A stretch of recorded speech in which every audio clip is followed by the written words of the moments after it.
middle class society. Why is it so confused? Why is it so muddled middle? कि वो ये नहीं देख सकते कि you need everybody, everyone with you in order to prosper and progress.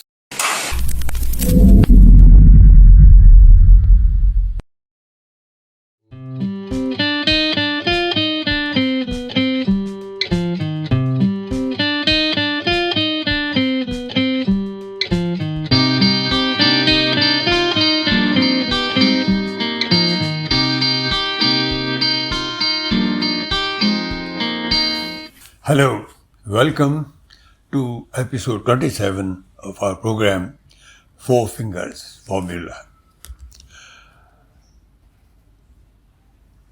आज की वीडियो में मैं दो ऐसी बातों के बारे में रिफ्लेक्ट करना चाहूँगा जो कि बहुत ही डिस्टर्बिंग है और उनसे कुछ ये अंदाज़ा भी मिलता है कि what is going to be the shape of the things to come, कि आने वाली हवाएं कैसी होंगी. Maybe very cold and penetrating, यानी बहुत ही ठंडी और कटीली. पहली बात, वेडनेसडे को हमारे देश के चीफ ऑफ जनरल स्टाफ, मतलब हमारी जो सुरक्षा सेनाएं हैं, स्थल सेना, जल सेना, वायु सेना, उनके अलग अलग कमांडर्स तो हैं ही, लेकिन एक सबको कोऑर्डिनेट करने वाला जो पद था, चीफ ऑफ जनरल स्टाफ, जिन्हें चीफ ऑफ डिफेंस स्टाफ कहा जाता है, COD,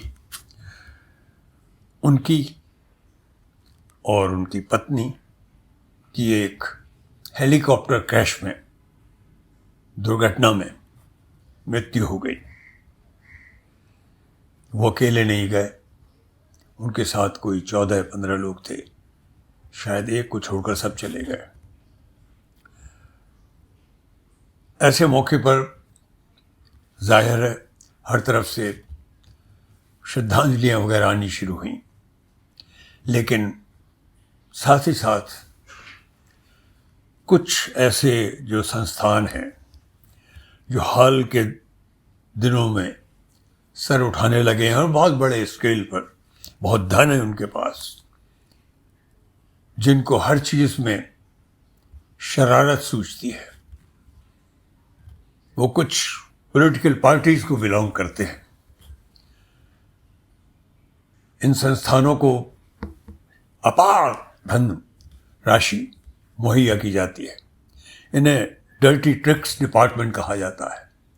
इन्हीं की तरफ से जो ट्रोल्स आते हैं, ट्रोलिंग वगैरह होती है, कोई ढंग की चीज़ लिखे तो उसके पीछे गाली गलौज के वीडियोस या गाली गलौज के पोस्ट्स ट्विटर पर, फेसबुक पर आने शुरू हो जाते हैं. उन्होंने इस ट्रेजेडी में भी मतलब की बात निकाल ली. मैंने खुद अपने आप पढ़ा, जैसे ही ये खबर आनी शुरू हुई कि हेलीकॉप्टर का क्रैश हुआ है, तो पहले एक ट्वीट मैंने राहुल गांधी का पढ़ा जिसमें उन्होंने बहुत चिंता व्यक्त की थी और अपनी प्रेयर्स की बात जाहिर की थी. How he was praying for the safe return of the general Bipin Rawat, his wife and all the people who were boarding the helicopter. And then जैसे ही ये इसकी पुष्टि हुई तो पहले जो ट्वीट्स आए उनमें सबसे पहले ट्वीट्स में राहुल गांधी का ट्वीट था, जिन्होंने दिवंगत आत्मा की शांति के लिए प्रार्थना की ट्वीट की और उनके परिवार के प्रति सद्भावना व्यक्त की.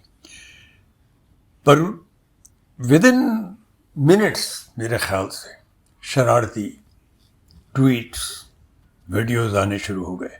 पता नहीं कहाँ से कुछ तस्वीरें निकाली गई और उनके ऊपर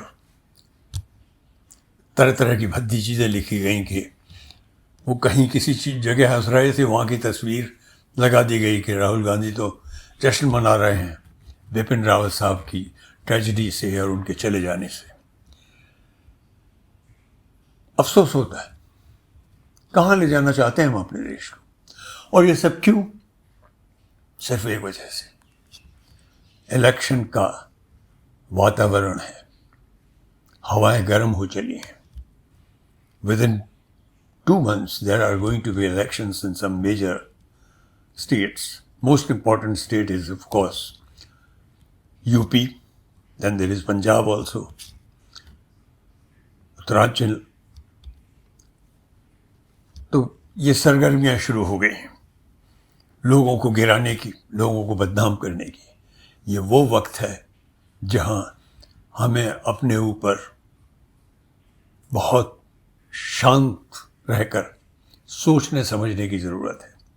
Calmly we have to ponder as to where are we going to take our great nation, India, which has everything going for it. अगर हम पॉजिटिव रहें तो कहाँ से कहाँ पहुँच सकते हैं। दूसरी जो बात है वो भी डिस्टर्बिंग है। वो ये कि वेंसडे को ही एक रिपोर्ट शाया हुई वर्ल्ड लेवल पर, उसे WIL रिपोर्ट कहते हैं, जिसका मतलब होता है वर्ल्ड इनइक्वालिटी लैब की रिपोर्ट। इस रिपोर्ट में डिस्टर्बिंग फिगर्स आई। उनका जिक्र करने से पहले मैं जरा पास्ट की तरफ जाना चाहूँगा। 1966 में मई में मैं इंग्लैंड माइग्रेट किया था। जब मैं गया तो मेरी जेब में सिर्फ 3 पाउंड थे, क्योंकि भारत के जो रूल्स थे, कायदे थे फॉरेन एक्सचेंज के मामले में बड़े सख्त थे। हम गरीब मुल्क थे, अपने आप को खड़ा कर रहे थे, तो फॉरेन एक्सचेंज हम ज़ाया नहीं कर सकते थे। तो कोई जाता था तो अगर कोई माइग्रेट कर रहा होता था, क्योंकि माइग्रेट करते वक्त ये चीज़ें होती थी कि जिन देशों में जाते थे वहाँ से कुछ मदद मुहैया होती थी, इसलिए सिर्फ 3 पाउंड ले जाने की टर्म्स थी और 1 पाउंड 14 रुपये के बराबर होता था। मतलब मेरी जेब में करीब 42 रुपये थे जब मैं हवाई जहाज़ में चढ़ा सांता क्रूज एयरपोर्ट से 1966 मई में। हाँ, वहाँ कोई मित्र थे जिन्हें हम जानते थे, तो उन्होंने करीब 25 पाउंड मुझे दे देने का वायदा किया था। लेकिन सवाल उन 25 पाउंड का नहीं था। वो ना भी मिलते तो भी कोई फ़र्क नहीं पड़ता। क्यों नहीं पड़ता? क्योंकि मैं एक स्कीम के तहत जा रहा था जिसका नाम था working voucher, employment voucher scheme, Commonwealth की। उसका मतलब ये होता है कि एक दफ़ा वो स्कीम में आप आ गए और आपको वो एम्प्लॉयमेंट वाउचर मिल गया और उसी के बेसिस पे आपको वहाँ जाने की परमिशन मिलती थी, वीज़ा वगैरह मिलते थे। तो अगर वो आपको मिल गया तो जब आप ब्रिटेन की धरती पर कदम रखते हैं, नीचे उतरते हैं, तब से आपकी पूरा खर्चा, आपकी जिम्मेदारी वहाँ की सरकार उठाती है, क्योंकि वहाँ आप काम करने आए हैं। तो पहले दिन से ही एयरपोर्ट से ही आप अपने को रजिस्टर कर लेते हैं और पहला काम आपसे जो अपेक्षा की जाती थी वो ये होती थी कि आप जहाँ ठहरने वाले हैं जाकर, या तो किसी मित्र के पास या कोई और व्यवस्था अगर की है, या सरकारी रूप से किसी हॉस्टल में जा रहे हैं, तो उसके सबसे नज़दीक जो डॉक्टर्स होते थे, प्राइवेट प्रैक्टिशनर्स, उनमें से किसी को आप चुनेंगे, उनके पास मिलने जाएंगे और वो आपके फैमिली डॉक्टर हो जाएंगे। उसका पूरा खर्चा, उनकी फ़ीस वगैरह सरकार देगी। आपको कोई भी दवाई वगैरह लगे, कितनी भी महंगी हो, वो ज़माना था, महंगी से महंगी दवाई आपको फ्री मिलेगी, एज लॉन्ग एज आपके फैमिली डॉक्टर ने, जिन्हें जीपी कहा जाता था, जनरल प्रैक्टिशनर, उन्होंने वो प्रिस्क्रिप्शन लिखी है।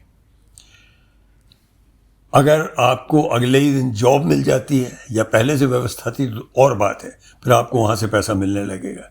लेकिन अगर वो नहीं है तो आप एम्प्लॉयमेंट एक्सचेंज में जाएंगे, सोशल सिक्योरिटी के दफ्तर में जाएंगे और अपने आप को रजिस्टर करेंगे और आपको हर वीक कुछ राशि मिलना शुरू हो जाएगी, मतलब आपका खर्चा उठा लिया जाएगा। क्या थी ये सब? और ये खर्चा आपके रहने के बारे में, कोई कमरा आप लेंगे या शायद फ्लैट लेंगे, आप चीज़ें खरीदेंगे, उस सब का हिसाब करके आपको राशि दी जाती थी। क्यों की जाती थी? और बड़ी अजीब सी बात है, हम सब ने हमेशा सबने सुना था कि ब्रिटेन या अमेरिका, जर्मनी वगैरह, फ्रांस, ये सब कैपिटलिस्ट मुल्क थे, कैपिटलिस्ट कंट्रीज थे ये। लेकिन इनका कैपिटलिज्म बड़ा ह्यूमन कैपिटलिज्म होता था। ये कैपिटलिस्ट कंट्री होते हुए उसके बावजूद भी सबसे फर्स्ट टर्म ये होती थी कि they will have a human heart. एक बड़े दिल के साथ कैपिटलिस्ट कंट्रीज थे ये, जहाँ पर इनकी ये एक तरह की सोशल कॉन्ट्रैक्ट था, जो भी बिजनेसेस थे, कि आप पैसा कमा सकते हैं with very little restrictions and regulations, but you have to be a welfare state, and under the welfare state जो गरीब हैं उनकी हर तरह से मदद की जिम्मेदारी आपके ऊपर आएगी। उनके रहने पर, उनके खाने पर, उनकी दवा दारू पर, जो भी खर्चा है उनके कपड़ों पर, वो वेलफेयर स्टेट देगी, जिसके लिए आप टैक्स भरेंगे। वो जो कैपिटलिस्ट जिनको पूरी आज़ादी दी जाती थी कि आप कमाएं, खूब कमाएं, टैक्स देना पड़ता था, जिससे सारी व्यवस्था चलती थी। It was capitalism with a big heart. Bharat में मैंने अजीब चीज़ देखी। जब मैं वापस आया यहाँ पर 1980 में, मेरी पहली फिल्म की वजह से, जिसको यहाँ बहुत प्रशंसा मिल गई थी एक बार फिर को, और मैं यहाँ जमा, तो शुरू के दिन तो ठीक थे, लेकिन धीरे धीरे मैंने देखा यहाँ का प्रारूप, यहाँ का चेहरा बदलना शुरू हुआ। ऐसा वक्त बड़ी जल्दी आना शुरू हो गया कि लोग यहाँ रिजेंट करते थे अगर गरीबों पर कोई खर्चा किया जाता था, अगर फार्मर्स को कुछ सुविधाएं दी जाती थी, या गरीबों को के लिए कोई स्कीम्स थी। तो I often started reading people rejecting it. जैसे जैसे देश में खुशहाली बढ़ रही थी, तो जो एक लाइन होती थी पहले, लोग बहुत गरीब थे, जिसे पॉवर्टी लाइन कहते थे, उससे लोग धीरे धीरे उठने शुरू हुए। काफ़ी तादाद में लोग उस पॉवर्टी लाइन के ऊपर आ गए, और जो मिडिल क्लास होती थी, मिडिल क्लास एक्सपेंड करने लगी, फैलने लगी, फूलने लगी, बहुत बड़ी तादाद में बढ़ने लगी। उनके पास पैसे आने लगे, वो चीज़ें खरीद सकते थे, इंपोर्ट भी कर सकते थे, और यहाँ पर बहुत मैन्युफैक्चरिंग की अच्छी चीज़ें शुरू हो गई। 1991 की मनमोहन सिंह द्वारा लाई गई इकोनॉमिक हवा, इकोनॉमिक कंडीशंस को चेंज करने का जो पहल उन्होंने की थी, जिसे लिबरलाइजेशन कहते हैं, उससे एक मिडिल क्लास बढ़नी शुरू हो गई बहुत बड़ी तादाद में। बढ़िया गाड़ियाँ, कपड़े सब यहीं बनने लगे, इंपोर्टेड गाड़ियाँ भी यहीं बनने लगीं। कम्युनिकेशंस में बहुत प्रगति हुई, बहुत बड़े बड़े टेलीविज़न स्टेशंस बने, टेलीविज़न चैनल्स बने, लोगों में कंज्यूमरिज्म बढ़ने लगा, लेकिन साथ के साथ कुछ खोने लगा। पुराने दिनों में जब गरीब थे तो सबको सबका दर्द रहता था। अब ये जो नई मिडिल क्लास बन रही थी, इसका वैल्यू सिस्टम चेंज होना शुरू हो गया। मैं इसको मडल्ड मिडिल कहता था, क्योंकि जब ये गरीब थे तब ये इनकी महत्वाकांक्षा ऊपर उठने की थी, अच्छी पढ़ाई, अच्छा खाना, अच्छा। लेकिन जब ये ऊपर आ जाते हैं तो नीचे वालों को रिजेंट करने लगे। उनको जो चीज़ें मुहैया करती थी सरकार, जो एक तरह का सोशल कॉन्ट्रैक्ट था, दे स्टार्टेड रिजेंटिंग इट। वो ये बिल्कुल भूल गए कि अगर जो लोन्स लफ्ट से किसानों को, गरीबों को, किसी को दिए गए और वो अदा नहीं हो सके, तो उनका या तो इंटरेस्ट माफ़ कर दिया गया या राइट ऑफ कर दिया गया उन लोन्स को। तो ये उनको अखरने लगा। कई जॉब्स जिन पे रिजर्वेशंस होते थे, क्योंकि बहुत से गरीबों को नहीं तो चांस ही नहीं मिलना था, उनको अच्छी शिक्षा लेने का अवसर ही नहीं मिलने वाला था जब तक कि वो रिजर्वेशन के थ्रू ना आए, वो रिजेंट करने लगे। जबकि इंग्लैंड में हमने देखा कि वहाँ पर जो दूसरी चीज़ जिसने मुझे बहुत प्रभावित किया था वो थी कम्युनिटी रिलेशंस कमीशन। वो क्या था कम्युनिटी रिलेशंस कमीशन इंग्लैंड में? वो एक तरह का अगेन सोशल गारंटी थी कि अगर कोई आपको आपके रंग और जाति के आधार पर या आपकी राष्ट्रीयता के आधार पर, अगर आप ब्रिटिश नागरिक नहीं भी हैं और भेदभाव करता है, आपको जॉब में चांस नहीं देता, तो उसके खिलाफ सरकार एक्शन लेगी। किसी ने पक्षपात किया तो सरकार उस पर एक्शन लेगी। एक तरह का रिजर्वेशन था। यहाँ भारत में मैंने देखना शुरू किया, जब लिबरलाइजेशन में मिडिल क्लास फलने फूलने लगा तो वो ये रिजेंट करने लगे। वो ये भूल गए कि वो खुद वहीं से उठ के ऊपर आए। ये क्यों होता है हमारे देश में? हम क्यों भूल जाते हैं? क्यों हम इस तरीके से बिल्कुल सेल्फिश, सेल्फ सेंटर्ड हो जाते हैं? इस पर हमें अपने आप को सर्च करना, खोजना बहुत आवश्यक है। क्योंकि एक देश तभी आगे जा सकता है जब वो सबको साथ लेकर के चले, और अगर ऐसा नहीं होगा तो चीज़ आसान नहीं होगी, डिस्टर्बेंसेस हो सकते हैं। मैं इसे प्रेशर कुकर सिंड्रोम कहता हूँ। वेस्ट ने, जो अमीर मुल्क हैं वेस्ट के, उन्होंने इस प्रेशर कुकर सिंड्रोम को समझा। उन्होंने जॉब्स में, पढ़ाई में, सब में रिजर्वेशंस दिए, और फिर अगर लोगों के पास कुछ नहीं था तो उनकी मदद की, इमदाद की, पढ़ाने में, लिखाने में, जॉब देने में। अनएम्प्लॉयमेंट है तो घर पे पैसे पहुंचाने में। ये प्रेशर कुकर सिंड्रोम था, क्योंकि अगर ये नहीं करते तो एक ऐसी स्थिति आ सकती थी कि प्रेशर कुकर जैसे फट जाता है, समाज फट सकता, जिससे सबको नुकसान होता।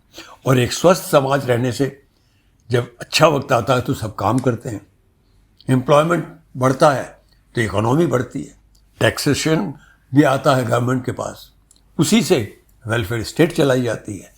यहाँ उल्टा देखा मैंने कि अगर किसानों के लोन माफ़ होते थे या गरीबों के लोन माफ़ होते थे, इससे रिजेंट किया जाता था। वो ये भूल जाते थे और भूल रहे हैं कि बड़े बड़े जो इदारे हैं, कैपिटलिस्ट फैक्ट्रीज और इंडस्ट्रीज बड़ी बड़ी, वो भी लोन लेकर काम करती हैं।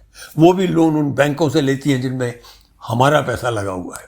वो बैंकें फेल भी हो जाती थी, और जब वो फेल होती थी तो सरकार ऐसी व्यवस्था भी करती है कि उनको फिर से रीमोनेटाइज किया जाए, और उन बड़े बड़े इंडस्ट्रियलिस्ट के लोन्स भी माफ़ किए जाते हैं, या फिर उनके इंटरेस्ट को कम करके उन्हें एक तरह से अपने पैरों पर खड़ा रहने में मदद दी जाती है। ये क्यों है कि why do we resent this, कि अमीर को आप चाहे जितनी मदद दे दें, लेकिन गरीब को हम क्यों नहीं देना चाहते? क्योंकि गरीब भी तो यहीं का है। वो जब स्वस्थ होगा तो वो काम करेगा, काम करेगा तो आपकी इकोनॉमी को बल मिलेगा, टैक्सेस आएंगे गवर्नमेंट के पास, उस गरीब से भी आएंगे। और अगर आप उसकी परेशानी में हम उसकी मदद करते हैं तो वो पैसा कहाँ रखता है? वो पैसा कहीं किसी कंबल के अंदर छुपा के नहीं रख देता, उसे खर्च करता है, टूथपेस्ट लेता है, चावल खरीदता है, गेहूं खरीदता है, तेल खरीदता है, उन सब पर टैक्स लगता है।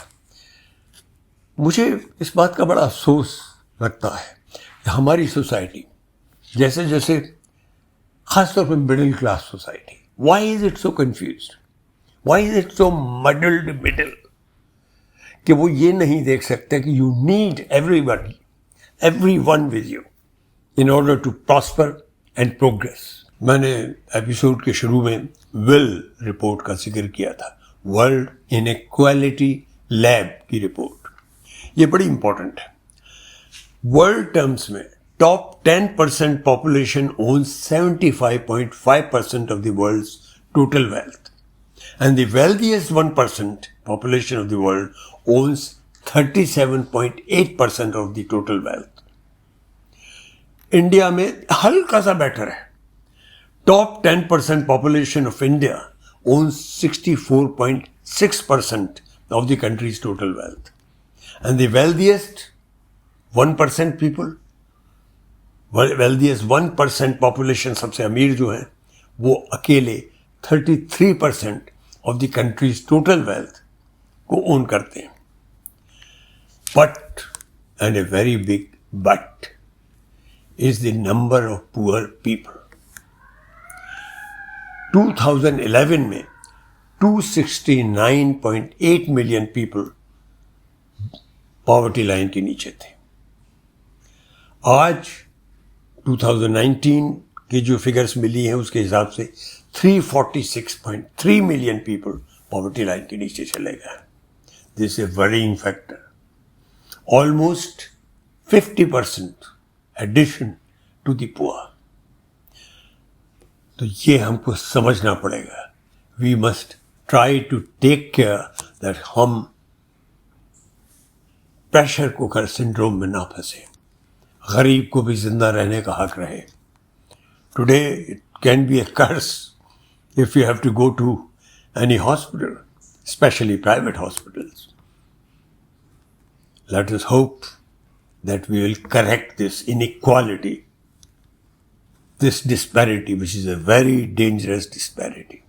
आज की वीडियो में सिर्फ इतना ही कहना चाहता था कि हवाएं बहुत कटीली होने के चांसेस हैं, खासतौर पर इलेक्शंस की वजह से.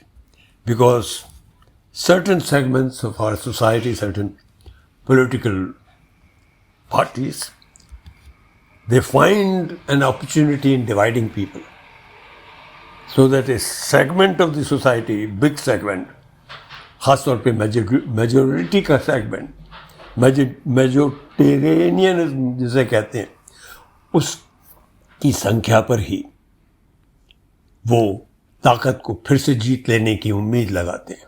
इसलिए उनके लिए कहीं ना कहीं इसी में फायदा दिखता है कि सोसाइटी डिवाइड हो. लोग अनएम्प्लॉयमेंट की वगैरह की तरफ बिल्कुल अपना ध्यान ही ना ले जाए. लोगों में नाराजगी है, परेशानी है, उससे ध्यान हटाकर डिविसिव थिंग्स की तरफ डाला जाए. We have to be very cautious about it.